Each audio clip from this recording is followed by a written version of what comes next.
Joe Hill last night in the miners' union hall. Says I, but Joe, you're shot and gone. Says he, I'll never fall. Says he, I'll never fall. I dreamed I saw Joe Hill last night, alive as you. Roslyn, British Columbia, an old gold mining camp turned popular ski resort today. Roslyn has a long history full of get-rich-quick intrigue and tales of the local mine workers' struggles for rights and social justice. Part of that history is hidden in the historic Roslyn Miners' Union Hall, where persistent rumors suggest that Joe Hill, the famous wobbly protest singer, spoke and sang. Built in 1898, it provided support for striking local miners in 1901 and became a meeting place for union activists as well as a venue for union events and activities. Hill was often seen on the picket lines of his union, the Industrial Workers of the World. Sometime in 1911 or 1912, he picketed with striking wobblies in the Fraser Canyon. There he penned his song, Where the Fraser River Flows. There is a local belief that he could have wandered farther east to Roslyn, seeking a hideout from the pursuing authorities, who were never far behind the radical singer-songwriter. What I do know is that when I first came to Roslyn, there were old-timers who had been children who were of union families who said their fathers had seen him here, seen him play at meetings, at union meetings in the Miners' Hall, and that the Pinkertons did come after him here, and that they had helped hide him in secret rooms.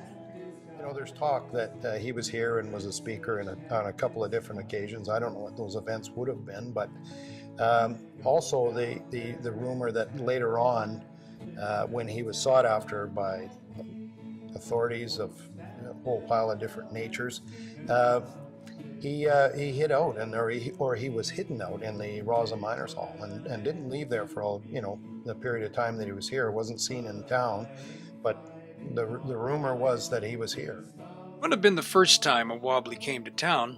Big Bill Haywood, arguably the most famous wobbly leader of all, mentions Roslyn in his memoirs. A few years after Hill supposedly came to Roslyn, Ginger Goodwin, the leader of the 1917 smelter strike in nearby Trail, spoke at the historic hall. Do local citizens share a belief that Hill was actually here? Does the old hall provide them with a continuing sense of Roslyn's special place in history? Well, I think it had a big influence. I think his presence was an influence no matter where he was, and the fact that in this area here there were a lot of things going on at the time, especially with union activism and communism and all kinds of things that were happening through the union movement. That is something that I think has had a real influence as it's gone on in history.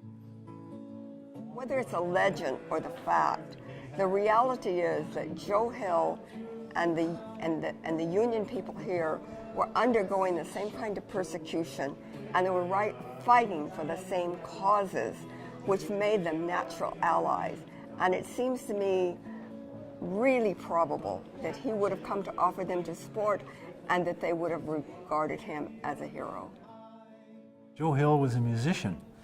In fact, it was one of the most telling pieces of evidence against him, was that because song and music is so powerful, and before there was Twitter, and before there was Facebook, there were meetings where people actually talked to each other, and there were songs that reminded people and transmitted memories, and that was very dangerous. In fact, the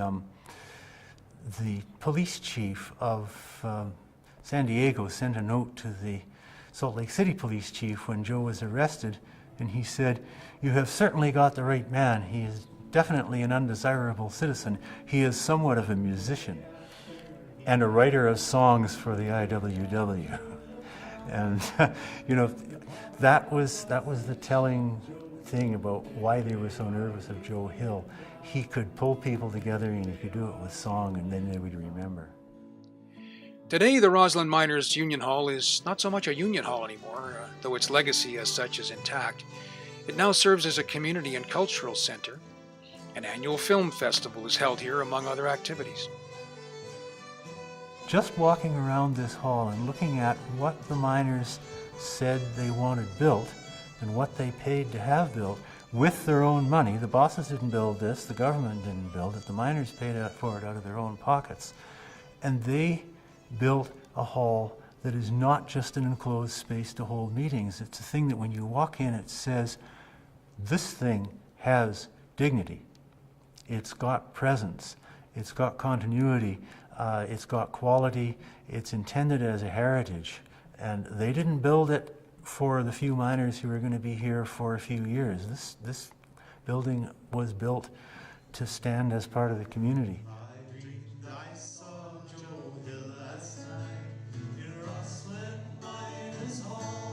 There wasn't any solid historical evidence that proved Joe Hill was ever in Roslyn.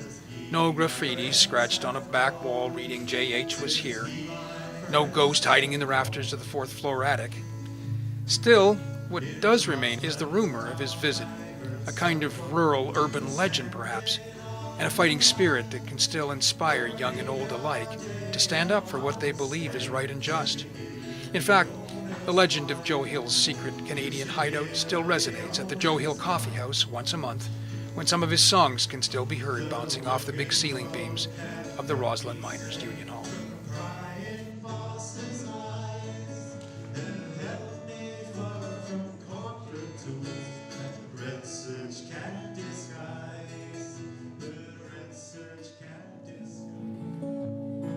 So next time, friends, they tell you that there's no use saying no. Just point to them, our wobbly friends, and say it just ain't so. And say it just ain't so. I dreamed I saw Joe Hill last night in the Miners Union Hall. Says I, but Joe, you're short and gone. Says he, I'll never fall. Says he, I'll never fall. I dreamed I saw Joe Hill